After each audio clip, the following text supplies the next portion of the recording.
오후 시간에 마스크 끼고 잠을 자청하는 시간이 되기도 해요. 우리 스크린을 보면서 잠을 쫓아내면서 하나님 말씀의 은혜를 받도록 하겠습니다. 그림을 이제 계속 볼 겁니다. 첫 번째 그림 띄워 올리세요. 네. 뭐 잘 보이실는지 모르겠는데 하나님은 언약궤가 뭔지 아시죠? 하나님께서 이스라엘과 언약을 맺으셨어요. 내가 너희의 하나님이 되어줄 거야. 너희의 신이 되어줄 거야.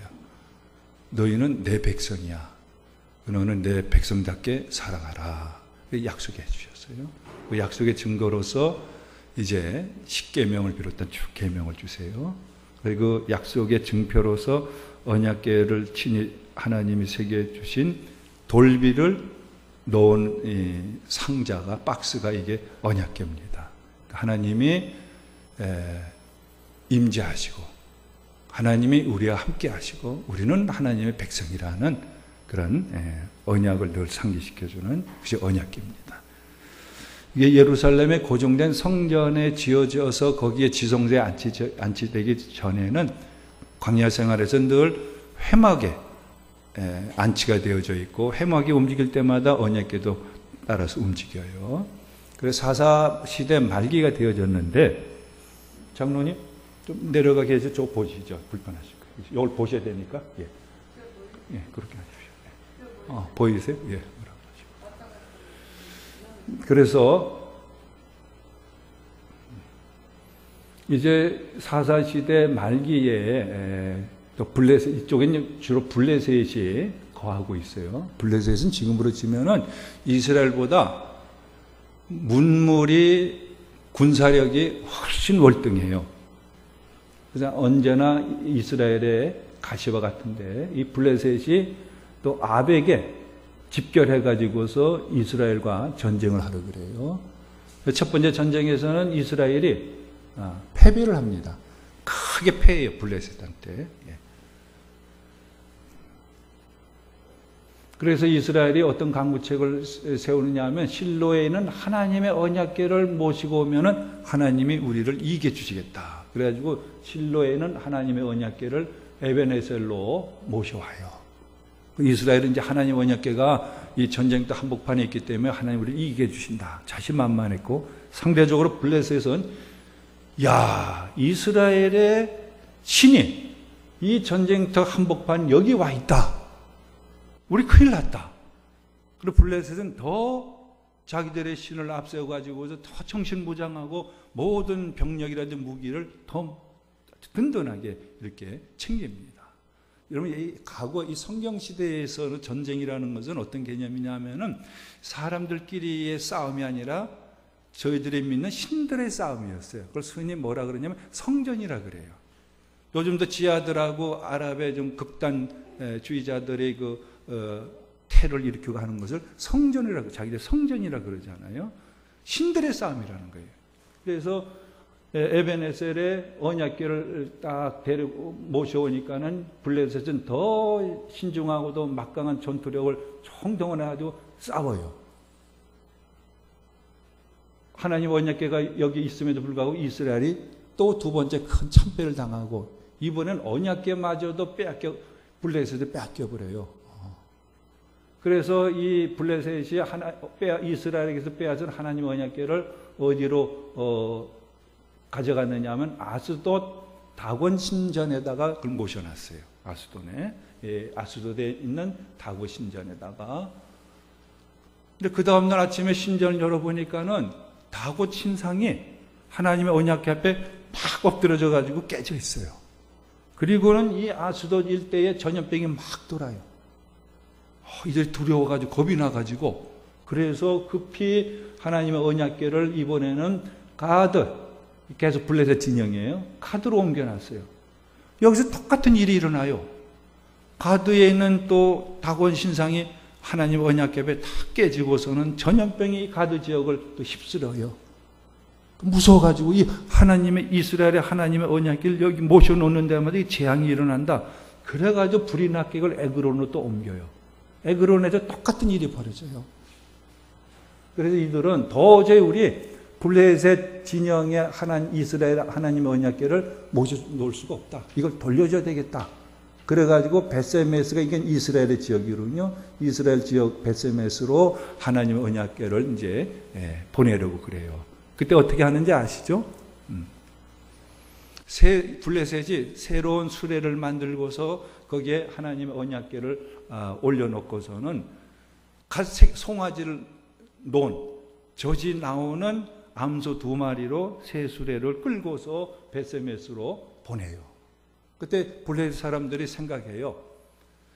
이 젖을 송아지를 낳아서 젖이 나고 있는 두 암송아지가 두 마리의 암송아지가 우리가 생각하고 있는 베세메스 이스라엘 지역으로 똑바로 가게 되어지면은 이제까지 일어난 일들이 우연이 아니라 이스라엘의 신이 했다는 것을 우리가 분명히 인정하겠다. 그러나 베세메스로 이 수레를 끌고 간 2마리 암소가 제각기 가거나 송아지를 새끼를 뒤에 놓고 가기 때문에 안 가고 뒤로 물러가 하면 이거는 우연히 일어난 것이다. 그래서 베세메스로 보내는 하나님의 언약궤를 맨 수레에 두 암소가 어디로 가는가를 쫙 보니까는 어떻게 해요? 한 번도 멍에를 메어보지 못한 암소예요. 2마리가 아주 숙달된 모습으로 보조를 맞춰가면서 해가지고 베세메스로 다 가는 거예요. 우리 노년에 계신 분들 이 말씀을 통해서 다시 한번 겸손히 하나님은 살아계시다는 것을 분명히 믿으시기 바라요. 세상에 일어나는 것은 우연히 일어나는 것이 아니라 하나님 섭리 속에서 일어난다는 것을 분명히 아시길 바라요. 이스라엘이 블레셋 그래서 두 암소가 지멋대로 가거나 하면 이건 우연히 일어난 거야. 근데 한 번도 멍에를 메어보지 못한 두 암소가 울면서 하나님의 언약궤가 실어진 수레를 끌고서 베세메스로 똑같이 가요. 누가 부렸을까요? 하나님이 부리셨죠. 하나님이 살아계셔요. 하나님 역사하고 계세요. 이것도 굳게 믿으시는 우리 노년들 되시고 오후 예배드리는 저와 여러분들이 되시기 바라요. 이 시간에 하나님이 계세요. 하나님 예배를 드리게 하시고 예배를 받고 계세요. 그래서 베세메스에 이렇게 언약궤가 도착했어요. 여기서 이스라엘 사람이 뭐 하는지 아세요? 실컷 자기 놓아둔 송아지도 뒤로 놓고 울면서 수레를 끌고 왔는데 그 수레를 부숴가지고 그걸 장작을 해가지고 이 하나님의 언약궤를 이끌어온 두 암소를 잡아가지고 그걸 하나님께 번제로 바쳐요. 이 암소 보고서 참 잘했다, 정말 훌륭한 일을 했다면서 암소를 막 이렇게 잘해주는 것이 아니라 그걸 번제로 바쳐버려요. 자, 그래서 베세메스에 하나님 언약궤가 돌아왔어요. 근데 베세메스 사람들이 뭘 했느냐? 이 언약궤가 도대체 이 안에 뭐가 있을까? 궁금해가지고 언약궤 안을 들여다봤어요. 어떻게 된 줄 아세요? 하나님 말씀 한번 보시기 바라요. 읽어보실까요?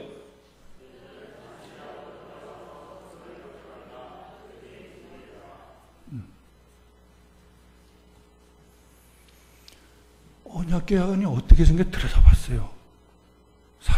들여다본 사람들이 즉사했어요. 하나님을 좀 우리가 경외심을 가지고 두려움을 가지고 살아계신 하나님, 역사하신 하나님을 대할 수 있어야 돼요. 내 마음대로 내 멋대로. 그 교만이죠. 하나님을 두려워할 줄 알아야 돼. 이런 걸 철저히 가르치는 거예요, 하나님께서는. 그래서 이러한 계명도 주신 거예요. 그들은 잠시라도 들어가서 성소를 보지 말라. 그들이 죽으리라. 하나님을 조심스럽게 섬겨야 돼요. 무서워하라는 것이 아니라 경외심이 있어야 돼요. 우리는 얼마나 하나님을 만만하게 생각하는지 몰라요. 하나님을 아주 어떤 면에서 심하게 말하면 하나님 놀이개감감, 이용물로 생각할 수도 있어요. 철저히 하나님은 구약시대에 이런 계명을 주셔가지고서 철저히 이스라엘 하여금 하나님을 정말 온 마음을 다해서 사랑하는 마음, 존경하는 마음, 존중하는 마음 가지고 하나님 섬기도록 그렇게 세워나갔어요. 그래서 하나님 언약을 들어본 자들이 즉세해버렸어요. 이걸 믿음이 없는 사람이 읽으면, 야, 하나님은 잔인한 분이다. 극한 일로 사람을 죽이느냐, 그렇게 나와요. 자, 지도 다시 한번 봅니다. 자, 그래서 베세메스 사람들이 기겁을 해요. 하나님은 이걸 들여다본 그것 때문에 즉살해버려요. 이들도 겁나가지고서 이걸 빨리 자기 마을에서 기럇 여아림으로 옮겨요. 그리고 기럇 여아림으로 하나님 언약궤가 옮겨졌어요.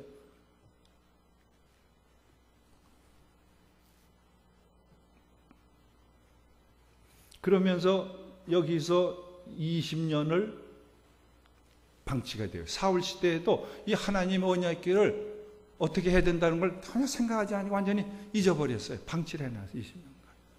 그 후에 이제 다윗이 왕이 돼요. 그 예루살렘을 수도로 천도해가지고 수도로 예루살렘에 여기서 거하게 돼요. 이때 다윗이 제일 먼저 한 것이 뭘까요? 누구도 생각하지 못하고 완전히 무시해버렸던 기럇 여아림이나 하나님 언약궤를 이 다윗성으로 모셔야 되겠다. 여기서 예배를 드려야 되겠다. 그리고 하나님의 언약궤를 20년 만에 다윗이 제일 먼저 예루살렘으로 모셔오려는 일을 해요.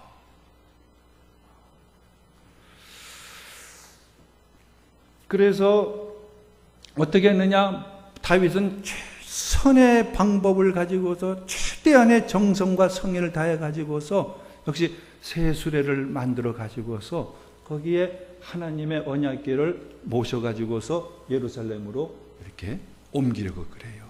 그때는 수많은 사람들이 동원돼, 제사장들도 동원되어지고 찬양자도 되어지고 하면서 정말 최고의 정성을 가지고요, 최고의 열심을 가지고서 하나님의 언약궤를 기하하면서 예루살렘으로 옮기려 해요.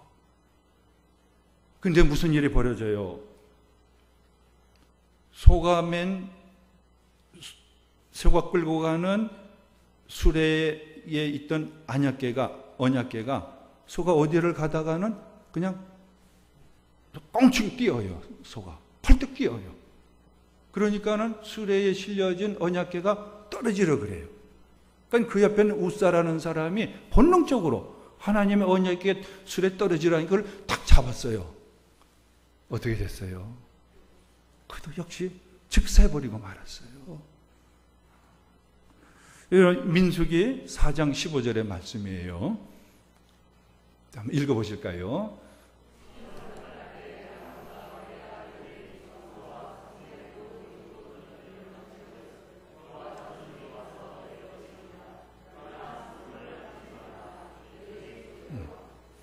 하나님의 언약궤는 어떻게 옮겨야 되느냐? 제사장들이 어깨에 메고 옮겨야 돼요. 한번 사진 한번 보실까요? 이런 하나님의 언약궤는 이런 식으로 옮겨야 돼요. 이게 하나님의 언약궤거든요. 채로 해가지고서 제사장들이 매가지고서 옮겨야 되는 거예요. 그런데 다윗은 어떻게 했느냐? 자기 딴은 최선의 정성과 모든 심혈을 기울여가지고 최고로 잘 모시겠다 해가지고 수레를 만들어가지고 거기에 실어가지고 소로 하금 끌어가지고서 옮기려 했어요. 그러니까 소가 펄떡 지니까는 언약궤가 떨어지니까 그냥 즉사해버렸어요. 손을 대가지고서.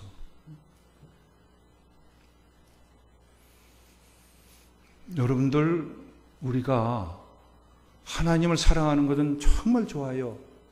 하나님께 열심히 내는 것은 누구나 다 환영을 해요.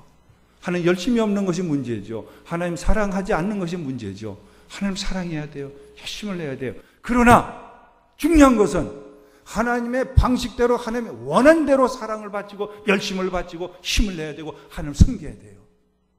내 마음대로 내 생각대로 하나님을 섬기고 하는 것은 이건 잘못될 수가 있어요. 이 교훈을 단단히 하고 있어요. 민수기 4장 15절에 이런 보셨나요? 아까 말씀? 읽어보실래요? 4장 15절. 진영을 떠날 때 아론과 그의 아들들이 성소와 성소의 모든 기구 덮는 일을 마치거든 고아 자손들이 와서 맬 것이니라. 그러나 성물을 만지지 말라. 그들이 죽으리라. 하나님의 언약궤는 제성 메고 옮겨야 돼요. 그런데 그것을 잊어버리고서는 자기 딴에는 하나님 사랑하는 열심히 낸다고 봉사한다 해가지고서 최고로 서로 하여금 언약궤를 수레 만들어가지고 하다가 그런 참변을 당하고 말았어요. 블레셋 사람들은 모르니까는 하나님이 내버려 뒀어요. 새 수레에 옮겨가는 거를. 이스라엘은 그걸 알고 말씀이 있기 때문에 그 말씀대로 하나님 섬겨야 됐어요. 이런 면에서 우리는요, 그래서 하나님 말씀이 필요한 거예요. 내 방식대로 내 열심으로 하나님 섬기는 것이 하나님의 열심과 일치되면 다행이지만은 그렇지 못하면 내 열심 가지고서 내 희생을 가지고 내 봉사 가지고서 내 식으로 하나님 섬기는 것, 그것이 하나님 방식하고 다르다면 그거는 잘못된 거예요. 그건 오해하면 과유불급이에요. 그 열심과 그 사랑 오히려 문제를 일으키고 말아요. 우리 노년에 계신 우리 성도 여러분들 끝까지도 하나님의 말씀을 경성하셔서 하나님의 말씀대로 주님을 섬겨 나가실 수 있길 바라요. 끝까지 그러셔야 돼요. 끝까지. 그저 내 경험, 내가 이만한 나이가 되어졌는데 자기의 연륜 이런 건 자꾸 내려놔야 돼요. 하나님의 말씀을 앞세워야 돼요. 끝까지. 교회에도 보면 누가 그러면은 교회를 유익하게 하거나 하면 교회를 또 해롭게 하는 이가 누군지 아세요? 자기 딴 열심이 있다는 사람, 자기 딴 열심 하나님 사랑하는 사람, 그거 하나님 말씀대로 하나님 가르침대로 예수님 본받아서 사냐는 열심과 오히려 이 사랑은 문제를 일으킬 수밖에 없어요. 절대 이러면서 경외심을 가지고 하나님 원하시는 방법과 그 말씀에 입각해가지고 하나님을 섬겨나갈 수 있어야 돼요. 교회 생활을 그렇게 나가야 돼요. 그래서 다윗, 자, 지도입니다, 다시. 다윗조차도 그래 놀라가지고서 나 같은 주제에 어떻게 하나님의 언약궤를 이 자위성으로 모셔올 수가 있어? 내가 가서 거기서 예배를 드려야지. 그래가지고 이 옮기려는 그 언약궤를 어떻게 했냐면 오벳에돔이라는 집에다가 거기를 놔둬요. 그래서 하나님 언약궤를 다윗을 옮겨오는 것을 포기를 했어요. 근데 하나님께 어떻게 나오시느냐? 하나님의 언약궤가 오벳에돔의 집에 있게 되어져요. 하나님의 오벳에돔의 집에 막 복을 베풀어 주세요. 복을 막 베풀어 주세요. 무슨 사인이에요? 다윗은 이걸 사인으로 알았어요. 아, 하나님은 내 처음에 생각했던 대로 내가 거하는 이 다윗성에 하나님의 언약궤를 모셔오는 것을 원하시는구나. 그 내 언약궤를 빨리 메고 가라고 하시는 사인이구나. 그렇게 알아들었어요. 왜? 오벳에돔의 집에 하나님 막 복을 주시거든요. 다윗이 굉장히 영적으로 기민한 사람이에요. 영적인 통찰력이 있는 사람이에요. 그래서 오벳에돔의 집에 있는 언약궤를 이번에는 다시 다윗성으로 모셔와요. 이제는 하나님의 말씀에 따라 가지고서 하나님의 언약궤를 다윗성으로 모셔와요. 이제는 제사장들하고 하나님 언약궤를 매가지고서 그래가지고 다른 제사장들과 찬양대를 세워가지고서 하나님 찬양하면서 모셔와요. 근데 제일 앞에 누가 섰느냐? 다윗이 섰어요. 이 장면 한번 그림으로 그려놨는데 한번 보시기 바랍니다. 벌써 띄었네요. 이렇게 하나님 언약궤를 제사장들이 다 메고 그래서 찬양대원들이 찬양을 하면서 제사장들이 나팔을 불면서 다윗이 이제 춤추면서 이때의 장면을 우리에게 보여주는 게 우리 봉독한 이 사무엘하 6장 11절에서부터 15절까지의 말씀이에요. 다윗이 환호하면서 춤을 추면서 앞에서 막 찬송하면서 하나님의 언약궤를 다윗으로 모셔와요. 이걸 왜 우리에게 보게 하시나요? 우리 노년의 성도들 끝까지 하나님 섬기를 이렇게 기뻐하시라고, 하나님을 예배하는 걸 즐거워하시라고, 하나님을 따르는 것을 이렇게 춤추면서 기쁘게 따르라고 이 말씀을 주고 계세요. 우리 노년의 성도들 더욱더 이 다윗을 연상하십시오.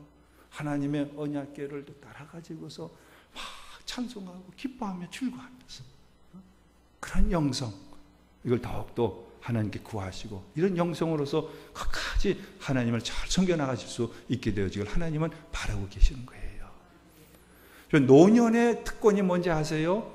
청년 때하고 다른 노년 때만이 더욱더 가질 수 있는 은혜와 복이 뭔지 아세요? 뭘까요?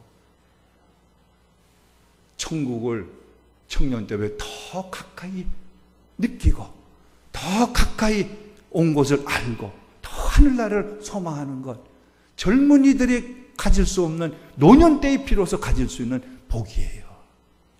청년 때 새하늘과 새 땅을 얘기하고요, 하나님 나라를 얘기하더라도요, 노년에 이르러 가지고 그 말씀을 듣는 것하고는 현격한 차이가 있어요. 노년 때는 하나님 나라가 가까우고 있어요. 여지없이 빨리 오고 있어요. 내가 천성을 향해 천국에서 지금 막 가고 있어요. 언제 갈지 몰라요. 천국에는 믿음과 소망과 더 바람이 젊을 때니까 아무것도 아니에요. 제가 지금 그것을 생생하게 경험하고 느끼고 있어요. 천국이 가까워 있어요.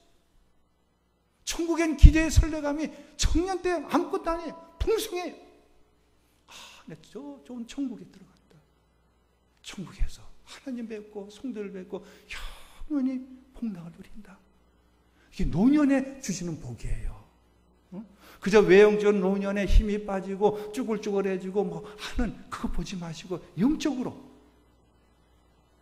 천국이 그렇게 가까워 있는 것, 천국의 소망이 더 풍성해지는 이 은혜를 마음껏 누려가셔서 젊을 때 못지않은 영성을 가지고서 더 주님을 다주는 기뻐하고 즐거워 주님 섬기는 것을 춘추하며 하는 그런 영적인 생활을 왕성하게 이루어나갈 수 있기를 바라는 거예요. 자, 그래서 다윗이 하나님의 언약궤를 다윗성으로 모셔와요. 그 기쁨으로써 거기에 참여한 모든 이들을 축복하고 선물적으로 돌려보내요. 이제는 자기 집에 가가지고 자기 식구들 축복하려고 자기 집에 가요. 들어가자마자 근데 무슨 일이 벌어져요? 이 대목을 한번 성경 직접 읽어보시기 바랍니다.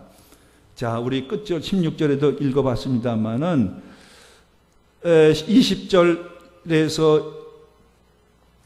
23절까지 읽어보십시다. 우리 사무엘하 6장 20절에서 23절까지를 읽어보십시다.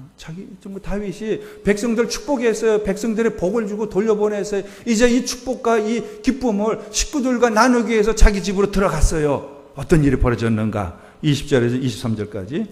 다윗이 자기의 가족에게 축복하러 돌아오매 사울의 딸 미갈이 나와서 다윗을 맞으며 이르되 이스라엘 왕이 오늘 어떻게 영화로우신지 방탕한 자가 염치 없이 자기의 몸을 드러내는 것처럼 오늘 그의 신복의 계집종의 눈앞에서 몸을 드러내시도다 하니 다윗이 미갈에게 이르되 이는 여호와 앞에서 한 것이니라. 그가 내 아버지와 그의 온 집을 버리시고 나를 택하사 나를 여호와의 백성 이스라엘의 주권자로 삼으셨으니 내가 여호와 앞에서 뛰놀리라. 내가 이보다 더 낮아져서 스스로 천하게 보일지라도 내가 말한 바 계집종에게는 내가 높임을 받으리라 한지라. 그러므로 사울의 딸 미갈이 죽는 날까지 그에게 자식이 없으니라. 다윗이 얼마나 실망했을까요? 얼마나 허탈했을까요? 이 기쁨과 하나님의 언약궤를 정말로 예루살렘에 모신 그 기쁨을 가지고 백성들을 축복하고 상을 주고 와서는 자기 집 식구들을 축복하고 참 기쁨을 나누려고 했는데 이 사울의 딸 미갈 결혼했잖아요. 다윗하고요. 다윗이 아니잖아요. 하는 이게 뭐예요? 너무 실망스럽게 나와요. 왕이시여, 당신은 일국의 왕이요. 왕이 천박하게 몸을 드러내놓고 신하들 앞에서 계집종 앞에서 백성의 몸을 드러내놓고 그렇게 경거망동한 행동을 하십니까? 역시 목자 출신은 하찮은 출신은 할 수 없군요. 이런 식으로 비우는 거예요. 다윗이 뭐라 그래요? 나는 하나님 앞에서 하나님 성경을 기뻐하기도 춤추며 노래한 거야. 나는 더욱더 하나님 앞에서 뛰놀 거야. 여러분들 교회 생활을 하나님 성경 열심히 해요. 자녀손들이 어머니, 아버님, 할아버지, 할머니 노년에 좀 적당히 하세요. 이 코로나가 있는데 무슨 교회를 나가요. 노년에는 더 코로나에 약하다고 하는데 다윗과 같은 기계를 가지십시오. 노년에 죽으면 죽으리라. 내가 하나님의 열심을 내가 하나님 기쁘게 끝까지 한 춤추면서 하나님 섬기려는데 여기 너희가 같이 해줘. 그래야죠. 하나님 앞에서 나는 뛰노는 거야. 우리 사람들이 그래요. 교회 생활을 주님 앞에서 열심히 하면 그래요.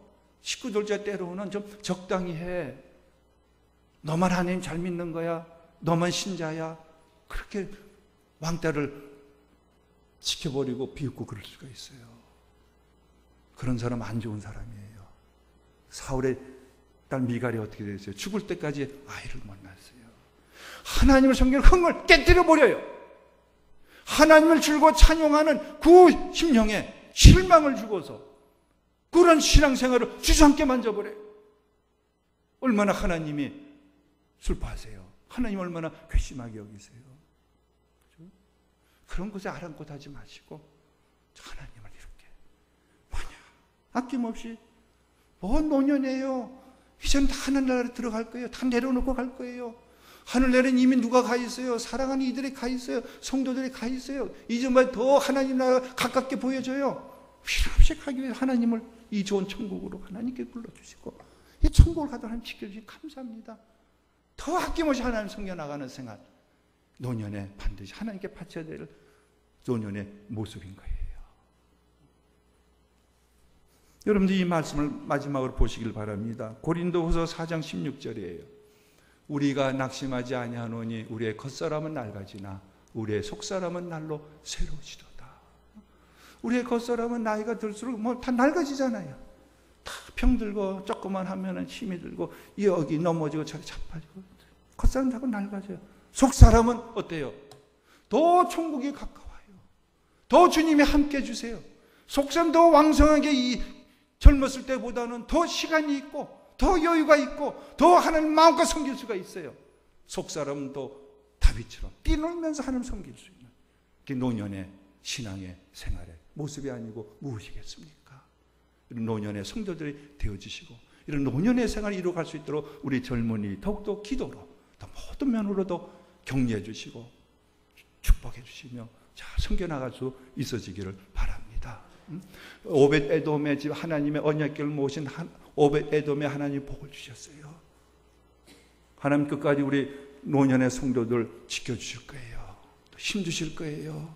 영역을 더하여 주실 거예요. 성령으로 충만케 하실 거예요.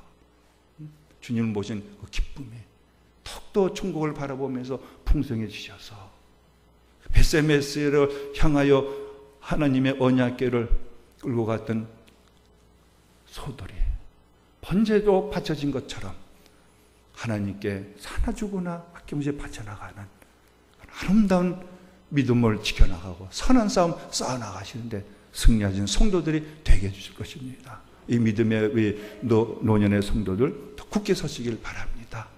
이런 노년의 성도들로서 생활에 나가기 위해서 우리 젊은 우리 성도들 더 우리 노년을 위해서 더 기도해 주실 수 있기를 바랍니다.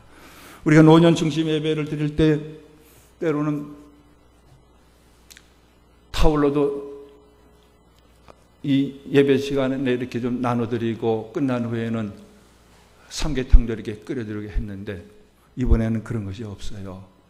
오늘은 무엇을 우리 노년의 성도들을 이렇게 섬기면서 노년 중심의 예배가 더욱 되어질까 했는데 우리 이 시간에 노년들 위해서 우리가 기도하겠습니다.